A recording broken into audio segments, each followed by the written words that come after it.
Federalism is a type of government in which vertical division of power is done. We have studied about this kind of distribution, vertical distribution, in the power sharing lesson. Power sharing amongst the central government, state government, and if there is any another local government. These central government, state government, local government are different types of different levels of government in a country, and distribution of power among the central government, state government, local government is known as federalism.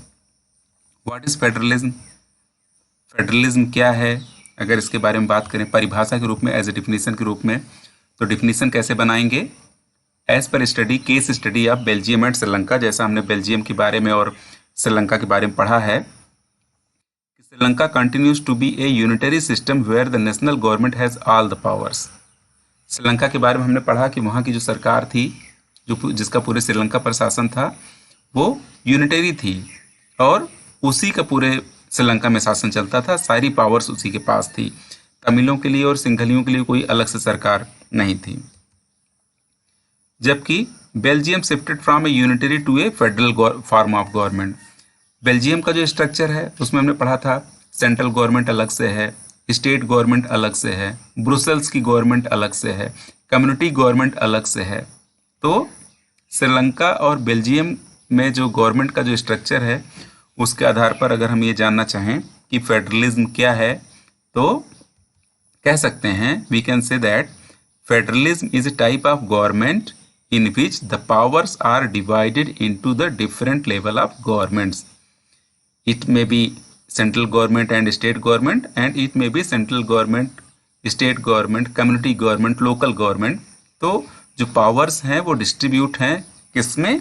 अलग अलग level की सरकारों में. ये unitary system और federalism क्या है इसके बारे में सबसे पहले यूनिटरी गवर्नमेंट किसे कहेंगे, यूनिटरी सिस्टम क्या है इसके बारे में. In unitary system either there is only one level of government or the sub units are subordinate to the central government. Unitary system एक ऐसा सिस्टम है जिसमें केवल या तो एक ही सरकार है केंद्र की जो जिसका पूरे देश पर शासन है, या दूसरे जो सरकारें हैं वो केंद्र सरकार के अंदर ही काम करती हैं, उनके आदेशों का ही पालन करती हैं. Central government can pass on order to the local government. और सेंट्रल गवर्नमेंट यूनिटरी सिस्टम में सेंट्रल गवर्नमेंट जो स्टेट गवर्नमेंट हैं या जो लोकल गवर्नमेंट हैं उनको वो ऑर्डर पास कर सकती हैं. जबकि फेडरल गवर्नमेंट में क्या हो सकता है, क्या होता है इसको देखते हैं. Central government can not pass order to state government. Central government कोई ऑर्डर अलग से पास नहीं कर सकती है स्टेट गवर्नमेंट को कि आप ऐसा कीजिए. State government has powers of its own for which it is not answerable to central government.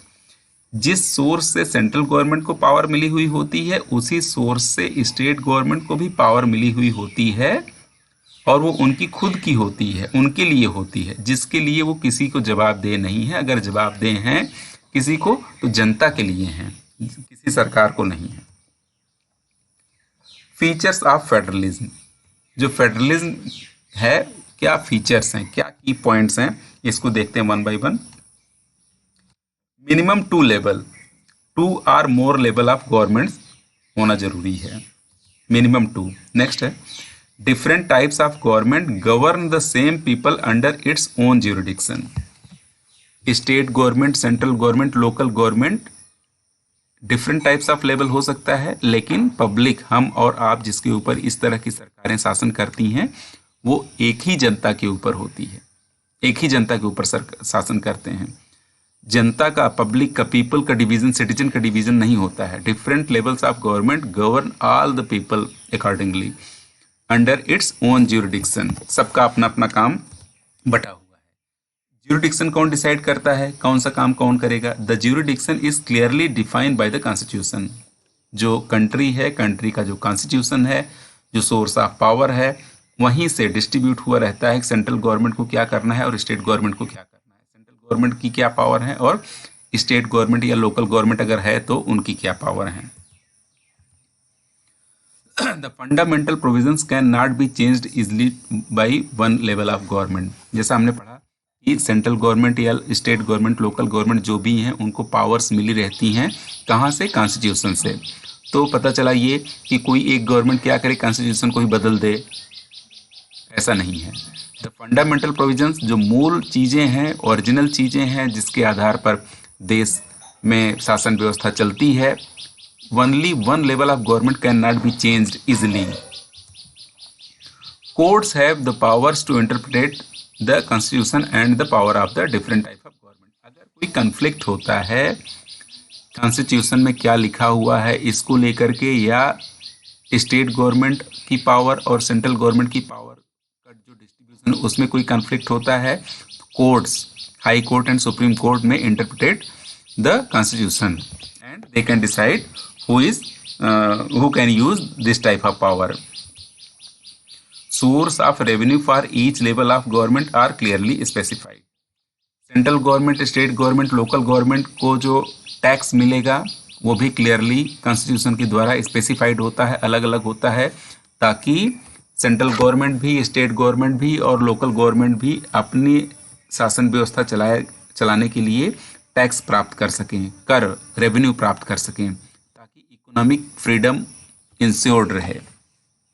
पैसे के लिए किसी सरकार को किसी दूसरी सरकार का मुंह न देखना पड़े। The federal system has dual objectives. Federal system जहां भी है उसका दो उद्देश्य है, ड्यूअल ऑब्जेक्टिव्स हैं। क्या हैं? To safeguard and promote unity of the country. Federal system से हमने बेल्जियम में भी देखा है, श्रीलंका का एग्जाम्पल भी देखा, श्रीलंका में फेल हो गया। यूनिटी ऑफ द कंट्री तभी इंश्योर्ड होती है जब फेडरल सिस्टम लागू होता है। And the same time to accommodate regional diversity. Federal system एक ऐसा सिस्टम है जो उस देश में रहने वाले सभी समूहों को एक साथ में लेकर के चलता है, अकोमोडेट करता है रीजनल डाइवर्सिटी को। तो इस तरीके से कह सकते हैं कि the federal system has dual objectives to safeguard and promote unity of the country and the same time to accommodate regional diversity. An ideal federal system has both aspects. कौन कौन से? म्यूचुअल ट्रस्ट, एक दूसरे का भरोसा, और and agreement to live together, साथ में रहने के लिए समझौता। हमने श्रीलंका में देखा है कि सिंघली और तमिल एक को दूसरे के ऊपर विश्वास भी नहीं है और वो एक दूसरे के साथ में चलने के लिए भी तैयार नहीं है। जबकि डिस्ट्रीब्यूशन ऑफ पावर बेल्जियम में इस प्रकार किया गया कि डच और फ्रेंच दोनों लोग एक साथ में रह रहे हैं, एक दूसरे के ऊपर उनको ट्रस्ट है, विश्वास है और साथ में रहने के लिए भी तैयार हैं।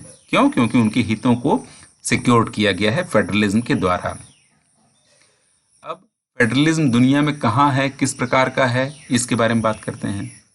The exact balance of power between central and state government.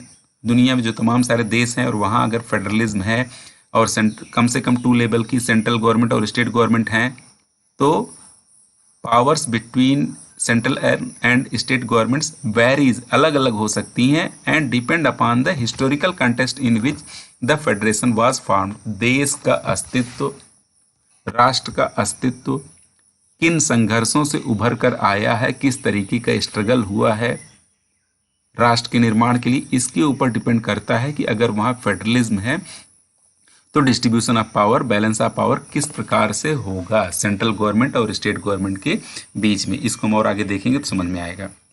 Mainly 2 types of federalism are found in the world. दुनिया में जो भी देश हैं जहाँ भी फेडरलिज्म है उसको हम लोग 2 तरह से डिवाइड कर सकते हैं। नंबर 1, इसको बोलते हैं कमिंग टुगेदर। कमिंग टुगेदर का क्या अर्थ है, कैसे एक्सप्लेन कर सकते हैं, इसको समझने की कोशिश करते हैं। Independent state coming together on their own to form a bigger unit so that by pooling sovereignty and retaining identity they can increase their security. छोटे छोटे राष्ट्र राज्य साथ में आकर के एक बड़ी यूनिट बनाएं, बड़ा देश बनाएं और अपना स्वाभिमान, अपनी सुरक्षा, अपनी पहचान सुरक्षित करते हुए पूरे देश की सुरक्षा सुनिश्चित करें। इसका जो एग्जाम्पल है वो है this type of coming together federation include USA, Switzerland and Australia. USA के एग्जाम्पल को एक्सप्लेन करते हैं। अगर हमने अमेरिका की क्रांति, revolution of USA in held in 1776 पढ़ा हो तो पाया होगा कि आज के समय का जो यूएसए है वो क्रांति के पहले 13 कॉलोनी, ब्रिटिश कॉलोनी में बटा हुआ था। तो जब 1776 में रिवोल्ट हुआ, विद्रोह हुआ, रिवॉल्यूशन हुई, तो ये जो 13 स्टेट्स थे, ब्रिटिश कॉलोनी थे, वो सब लोग मिल के एक साथ हुए और रिवॉल्यूशन हुई।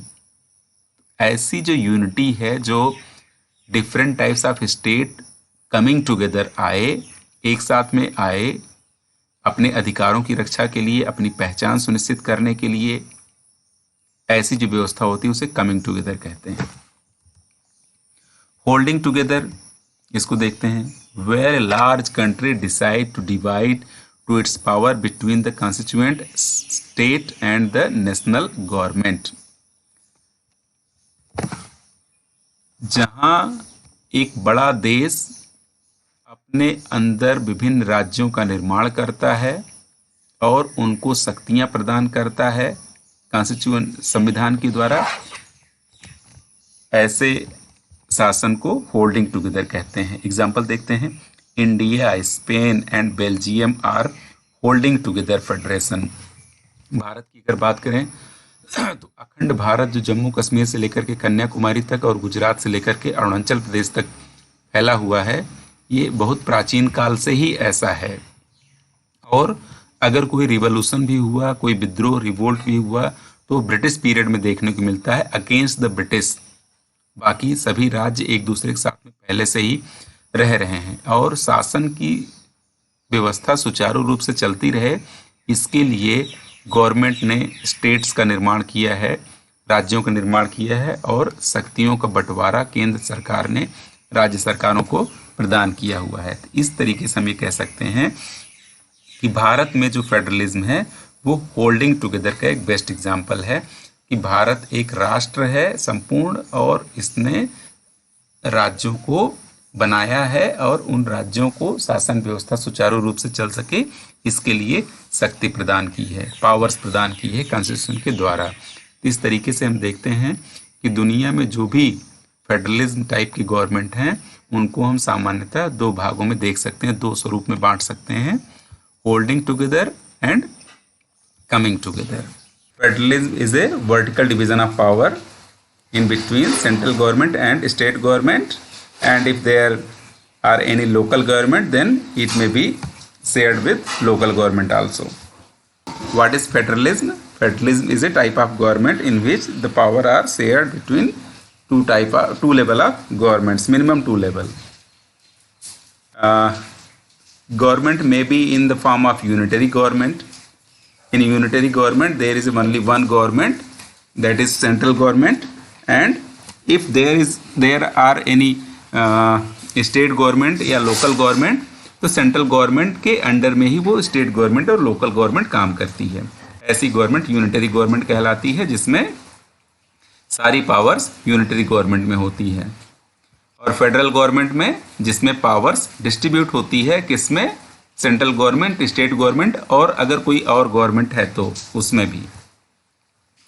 फीचर्स ऑफ फेडरलिज्म में हमने पढ़ा है कि minimum two level of governments होनी चाहिए, वर्क डिस्ट्रीब्यूट होते हैं, एक ही प्रकार के सिटीजन के ऊपर दोनों गवर्न करते हैं और रेवेन्यू फिक्स होता है इनके लिए, स्टेट गवर्नमेंट के लिए अलग और सेंट्रल गवर्नमेंट के लिए अलग, इस तरीके से। और पूरी दुनिया में जो भी फेडरलिज्म टाइप की गवर्नमेंट हैं उनको जनरली हम दो भागों में बांट सकते हैं। एक होती है कमिंग टुगेदर जिसमें डिफरेंट स्टेट्स एक साथ आकर के मिल कर के गवर्नमेंट बनाते हैं, यूएसए इसका बेस्ट एग्जांपल है। और होल्डिंग टुगेदर इंडिया इसका बेस्ट एग्जांपल है जिसमें एक कोई सेंट्रल गवर्नमेंट है और उसने अपनी सुविधा के हिसाब से डिफरेंट स्टेट्स को क्रिएट किया हुआ है और सेंट्रल गवर्नमेंट की ओर से उनको पावर मिली हुई है। कमिंग टुगेदर और होल्डिंग टुगेदर, कमिंग टुगेदर का एग्जांपल है यूएसए और होल्डिंग टुगेदर का एग्जांपल है इंडिया।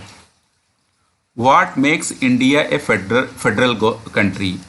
अब भारत एक फेडरल कंट्री है, कौन सी ऐसी चीजें हैं जो भारत को एक फेडरल कंट्री के रूप में बनाती हैं? What are the power sharing arrangements in India? भारत में पावर शेयरिंग की क्या व्यवस्था है, इसको जानेंगे।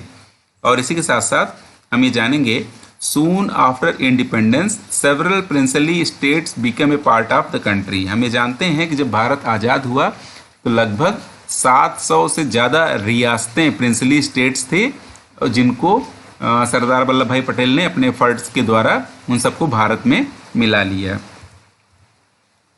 The constitution declared India as a union of state. जब संविधान का निर्माण बनकर के पूरा हुआ तो भारत को राज्यों का एक संघ, यूनियन ऑफ स्टेट्स कहा गया। Constitution originally provided for a 2 tyre of government. जब भारत का संविधान बनकर पूरा हुआ 26 नवंबर 1949 को, तो उस समय भारतीय संविधान के अनुसार केवल 2 ही सरकारें थी, सेंट्रल गवर्नमेंट जिसे यूनियन गवर्नमेंट कहा गया और स्टेट गवर्नमेंट। सेंट्रल गवर्नमेंट और यूनियन गवर्नमेंट दोनों एक ही हैं और स्टेट गवर्नमेंट अलग राज्यों की सरकारें हैं, सेंट्रल गवर्नमेंट और state government. Later 3rd tier of government was added in the form of panchayat and municipalities. Municipality के रूप में जो टाउन्स में रहती है और गाँव में जो पंचायत है, ये 3rd टायर के रूप में भारतीय शासन व्यवस्था में शामिल किए गए। यानी आज के समय में सेंट्रल गवर्नमेंट, स्टेट गवर्नमेंट और पंचायती राज व्यवस्था, 3 तरह की सरकार भारत में काम कर रही है। Distribution of powers. भारत में शक्तियों का बंटवारा, वर्क डिस्ट्रीब्यूशन किस तरीके से, पावर डिस्ट्रीब्यूशन किस तरीके से, इसको देखेंगे। The constitution clearly provide 3-fold distribution of powers between the union government, जिसे सेंट्रल गवर्नमेंट कहते हैं, एंड स्टेट गवर्नमेंट। तो वो 3 फोल्डर कौन कौन से हैं इनको भी जानेंगे। इट कंटेन्स 3 लिस्ट, उनको 3 लिस्ट के रूप में जानते हैं। First one is union list, second one is state list and third one is concurrent list. What is union list? The union government यानी central government alone can make laws relating to the subject. Union list के अंतर्गत जो subject आएंगे उस पर केवल union government या central government ही कानून बना सकती है। Union list include subjects of national importance as defence, currency. Union list के अंतर्गत वे सब्जेक्ट आते हैं जो राष्ट्रीय महत्व के हैं, जैसे फॉरेन अफेयर्स हो गया, डिफेंस हो गया, करेंसी हो गई। ये सब ऐसे सब्जेक्ट हैं जिस पर सेंट्रल गवर्नमेंट या यूनियन गवर्नमेंट कानून बनाती है। These types of subject are listed in this list because we need a uniform policy on these matters. Defence की बात करें तो, करेंसी की बात करें तो, फॉरेन अफेयर्स की बात करें तो, इन पर यूनियन गवर्नमेंट को इसलिए कानून बनाने का अधिकार दिया गया है ताकि यूनिफॉर्मिटी रहे। जैसे करेंसी की अगर बात करें तो भारत में करेंसी जो चलेगी वो जैसा सेंट्रल गवर्नमेंट चाहेगी ऐसा चलेगी। राज्य सरकार को अगर करेंसी पर कानून बनाने का अधिकार दे दिया जाए तो क्या होगा, हर राज्यों की अलग करेंसी होगी। इसीलिए करेंसी, डिफेंस, फॉरेन अफेयर जैसे सब्जेक्ट को यूनियन लिस्ट में डाला गया है ताकि सेंट्रल गवर्नमेंट या यूनियन गवर्नमेंट उसके ऊपर कानून बनाए और जो पूरे भारत देश में एक जैसा हो, यूनिफॉर्मिटी रहे। स्टेट लिस्ट के अंतर्गत कौन से सब्जेक्ट आते हैं? The state government alone can make laws relating to this subject. इसके अंतर्गत जो भी सब्जेक्ट आएंगे उस पर राज्य सरकारें, जितने भी राज्य की सरकारें हैं उन वो अपने अपने राज्य के लिए कानून बना सकती हैं। State list include subjects of state and local importance. इनके अंतर्गत उन विषयों को, उन सब्जेक्ट्स को शामिल किया गया है जो लोकल इंपॉर्टेंस के हैं या राज्य से जुड़े हुए हैं, जैसे police, agriculture and irrigation. Police की व्यवस्था है, एग्रीकल्चर है, इरिगेशन है, ये ऐसे सब्जेक्ट हैं जो स्टेट लिस्ट के अंतर्गत आते हैं और इसमें कौन कानून बना सकता है? केवल स्टेट गवर्नमेंट अपने स्टेट के लिए। Third one is concurrent list. Concurrent list के अंतर्गत कौन सब्जेक्ट आते हैं? It include subject of common interest to both government such as education, forest and marriage etcetera.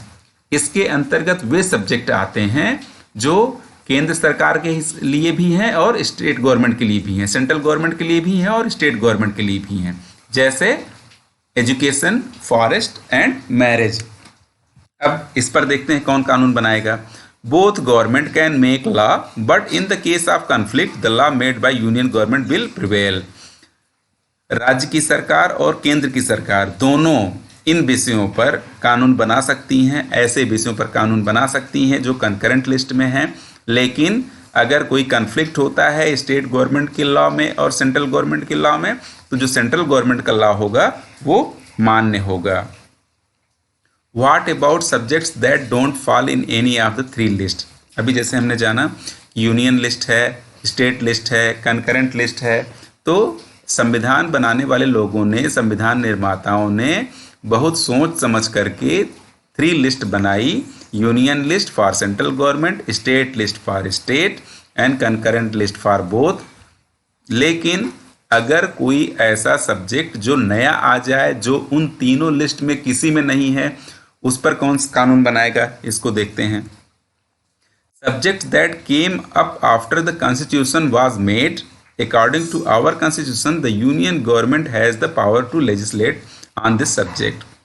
ऐसे सब्जेक्ट जो कॉन्स्टिट्यूशन के बन जाने के बाद आए, उस पर यूनियन गवर्नमेंट कानून बनाएगी। जैसे it is known as residuary subject, इसे रेजिड्यूरी सब्जेक्ट के रूप में रखा गया।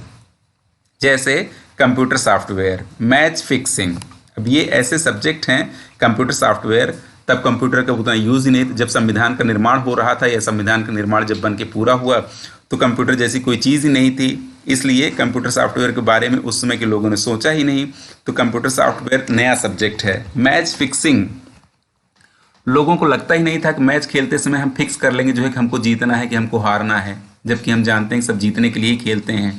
तो ये सब ऐसे सब्जेक्ट हैं जो नए सब्जेक्ट हैं, जो संविधान निर्माण के बाद अस्तित्व में आए हैं, इसीलिए इन पर सेंट्रल गवर्नमेंट या यूनियन गवर्नमेंट कानून बनाती है और इन्हें रेजिड्यूरी सब्जेक्ट के अंतर्गत रखा जाता है। अब कुछ और विशेष बातें, जैसा हम जानते हैं Jammu and Kashmir has special provision अभी, लेकिन इसको सरकार ने ब्रेक किया है। और union territory has little power, जितनी यूनियन टेरिटरी हैं अभी आज के समय में 28 स्टेट और 8 यूनियन टेरिटरी हैं, तो 28 जो स्टेट हैं वो अपने स्टेट के लिए कानून बनाती हैं गवर्नमेंट, लेकिन जो यूनियन टेरिटरी हैं उनके पास लिटिल पावर, कम पावर है, और उनके लिए भी सेंट्रल गवर्नमेंट ही कानून बनाती है। The central government has special power to run these UT, UT means union territory. It is not easy to change the structure of power sharing. एक चीज़ और है कि ये जो पावर शेयरिंग का जो स्ट्रक्चर है, ये संविधान निर्माताओं ने संविधान के द्वारा ही फिक्स किया हुआ है और इसको आसानी से बदला नहीं जा सकता है। The judiciary plays an important role in overseeing the implementation of constitutional provision and procedure. भारत की जो न्यायपालिका है, जुडिशरी है, वो भी बहुत इंपॉर्टेंट रोल प्ले करती है कि संविधान का किस तरीके से यूज़ हो रहा है और कानून का दायरा सरकारें अपने दायरे में रह करके काम कर रही हैं। First we have to recapitulate what we have studied in the previous part, that is union list, state list, concurrent list and residuary subject. Union list, state list, concurrent list, residuary subject, ये वो division है constitution के द्वारा जिसके तहत central government, state government कानून बनाती हैं। फर्स्ट वन यूनियन लिस्ट, इसमें नेशनल इंपॉर्टेंस के सब्जेक्ट हैं, इस पर सेंट्रल गवर्नमेंट कानून बनाती है। स्टेट लिस्ट में लोकल इंपॉर्टेंस के सब्जेक्ट हैं, स्टेट गवर्नमेंट कानून बनाती है। कंकरेंट लिस्ट में स्टेट और लोकल दोनों इंपॉर्टेंस के सब्जेक्ट हैं, जिस पर स्टेट गवर्नमेंट और सेंट्रल गवर्नमेंट दोनों कानून बनाते हैं, और डिस्प्यूट होने की दशा में सेंट्रल गवर्नमेंट के द्वारा बनाया गया कानून मान्य होता है। संविधान का निर्माण करने वालों लोगों ने पूरी कोशिश की थी कि कोई भी सब्जेक्ट छूटे नहीं, हर कुछ कोशिश की हर सब्जेक्ट को डालने की यूनियन लिस्ट, स्टेट लिस्ट या कंकरेंट लिस्ट में। फिर भी उनके द्वारा एक ऐसी व्यवस्था की गई थी कि अगर कोई नया सब्जेक्ट आता है जो स्टेट लिस्ट, यूनियन लिस्ट या कंकरेंट लिस्ट में नहीं है, तो उसको रेजिड्यूरी सब्जेक्ट के रूप में रखा जाएगा और उस पर यूनियन गवर्नमेंट कानून बनाएगी, सेंट्रल गवर्नमेंट कानून बनाएगी। जैसे पिछले पार्ट में हम लोगों ने पढ़ा था, मैच फिक्सिंग है और कंप्यूटर सॉफ्टवेयर है। How is federalism practised, federalism कैसे चल रही है शासन व्यवस्था, इसके बारे में। Only constitutional provisions are not sufficient, हम जानते हैं कि केवल संविधान के द्वारा व्यवस्था कर दिए जाने से ही हल नहीं हो जाता है। The real success of federalism in India can be checked that how different issues were taken up by the government. समय समय पर जो चुनौतियां आई हैं, चैलेंजेस आई हैं, उनको गवर्नमेंट ने किस तरीके से हल करने की कोशिश की है, ये फेडरलिज्म की सफलता दिखाएगी। पहली प्रॉब्लम, लिंग्विस्टिक स्टेट्स, भाषा के आधार पर राज्यों का गठन। इसके लिए हम लोग map of India at the time of freedom, map of India of 2019 and latest map of India of 2020 देखेंगे। We will find change in the state boundary and in number also. As on today, 28 states and 8 union territory are in the India. This map is for 1947. We can see the number of states and name of state also with the boundary. This is the map of India 2019 till 2019. We can see the name of state and their boundary, and this is the latest map 2020, जिसमें अभी हाल ही में कुछ समय पहले जम्मू कश्मीर को जम्मू कश्मीर और लद्दाख दो भागों में विभाजित कर दिया। इसमें 28 स्टेट और 8 यूनियन टेरिटरी हैं। लिंग्विस्टिक स्टेट की क्या प्रॉब्लम थी? Andhra Pradesh emerged as a first linguistic state on November 1, 1956। Andhra Pradesh पहला राज्य था जिसका गवर्नमेंट ने भाषा के आधार पर पुनर्गठन किया 1 नवंबर 1956 को। इसके बाद आंध्र प्रदेश का निर्माण हो जाने के बाद demand for the formation of states on the basis of language was raised. भाषा के आधार पर गठन नए राज्य की मांग बढ़ती चली गई। क्यों?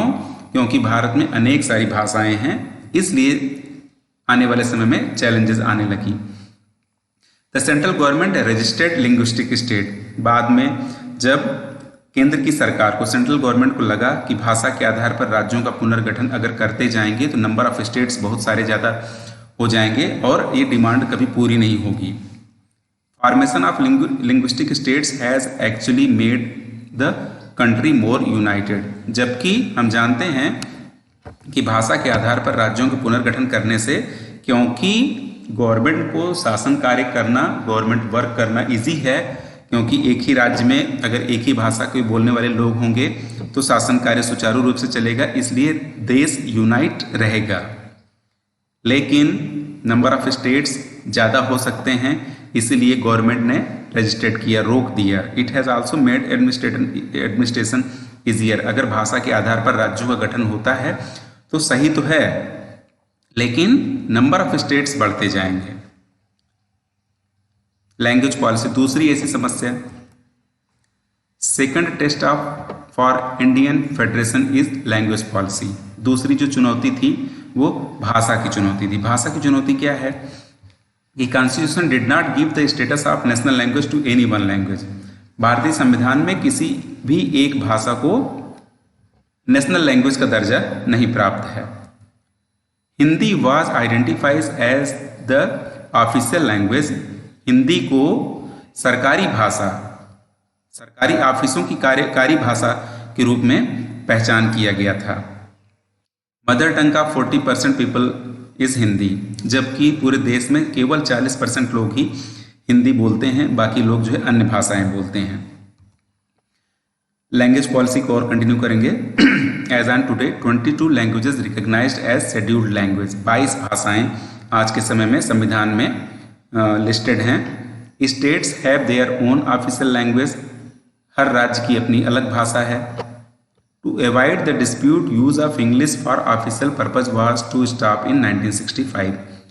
तो संविधान निर्माण के समय ही ऑफिशियल लैंग्वेज क्या होगी, नेशनल लैंग्वेज क्या होगी, इसको लेकर के जो डिस्प्यूट था, तो नेशनल लैंग्वेज तो कोई लैंग्वेज नहीं है, लेकिन ऑफिस की लैंग्वेज के रूप में, ऑफिशियल लैंग्वेज के रूप में हिंदी के साथ साथ इंग्लिश को भी 1965 तक कंटिन्यू किया जाने का निश्चय किया गया और ऐसा प्रयत्न किया गया कि 1965 तक हिंदी में काम करने के लिए पूरे देश के लोगों को प्रशिक्षित किया जा सके, लेकिन ऐसा नहीं हो पाया और आज के समय में ऑफिशियल लैंग्वेज के रूप में हिंदी के साथ साथ इंग्लिश भी चली आ रही है। But it is continued till now. Hindi के साथ साथ इंग्लिश भी ऑफिशियल लैंग्वेज के रूप में यूज में आ रही है। तो एक तरह से ये एक कोशिश थी बीच बचाव की, ताकि भारत की स्थिति श्रीलंका जैसी न हो जाए। लोगों ने, राजनेताओं ने, सरकार ने एक लचीला रुख अख्तियार किया इस विषय पर। The flexibility shown by Indian government and leaders helped our country avoid the kind of situation that Sri Lanka finds itself in. जैसा श्रीलंका में हुआ ऐसा न हो, इसलिए सरकार ने, राजनेताओं ने हिंदी के साथ साथ इंग्लिश को भी ऑफिशियल लैंग्वेज के रूप में कंटिन्यू किया हुआ है।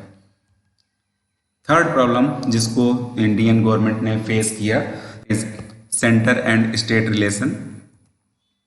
There was no problem in between centre and state when the same political party was in the government. जब केंद्र में और राज्यों में एक ही पार्टी की सरकार है तब तो कोई चैलेंजेस नहीं है, क्योंकि केंद्र की सरकार, राज्य की सरकार जब अपनी ही पार्टी की है तो केंद्र की सरकार राज्य की सरकारों की देखभाल करती है, उनको मदद करती है, सहायता करती है। लेकिन बाद में समस्याएं उत्पन्न हुई। Afterwards problem started. कब? जब केंद्र में किसी और पार्टी की सरकार और राज्यों में किसी और पार्टी की सरकार बनने लगी तब। ऐसे समय में केंद्र की सरकार उन राज्यों के लिए मददगार नहीं साबित होती थी जिन राज्यों में किसी दूसरी पार्टी की सरकार थी। लेकिन ये समस्या समय के हिसाब से अपने आप थोड़ा थोड़ा हल होने लगी। कैसे? जब कोलिजन गवर्नमेंट अस्तित्व में आने लगी सेंट्रल गवर्नमेंट में तब। ये कोलिजन गवर्नमेंट क्या है? जब कोई एक पार्टी अपने दम पर अकेले सरकार नहीं बना पाती है और एक से ज़्यादा राजनीतिक पार्टियां मिल करके सरकार बनाती हैं, तब ऐसी सरकार को कोलिजन गवर्नमेंट के रूप में कहते हैं। In the coalition government there are more than one party who come together and make form of government. तो जब कोलिजन गवर्नमेंट अस्तित्व में आई तब केंद्र की सरकार ने उन पार्टियों को भी बराबर का दर्जा देने की कोशिश की जिनके द्वारा, जिनकी मदद से, जिनके सहयोग से, जिनकी कोऑपरेशन से केंद्र की सरकार बनी हुई है। तो अगर केंद्र में किसी और पार्टी की सरकार है लेकिन वो कोलिजन गवर्नमेंट है, तो राज्यों में अगर किसी दूसरी पार्टी की सरकार है जिस पार्टी ने केंद्र की सरकार को मदद की है, तो केंद्र की सरकार उस राज्य की सरकार के लिए मददगार होती थी। इस तरीके से सेंट्रल और स्टेट गवर्नमेंट के जो रिलेशन थे वो धीरे धीरे मधुर हो गए, अच्छे हो गए। Next and last, decentralisation in India 1922। बहुत महत्वपूर्ण सब्जेक्ट है।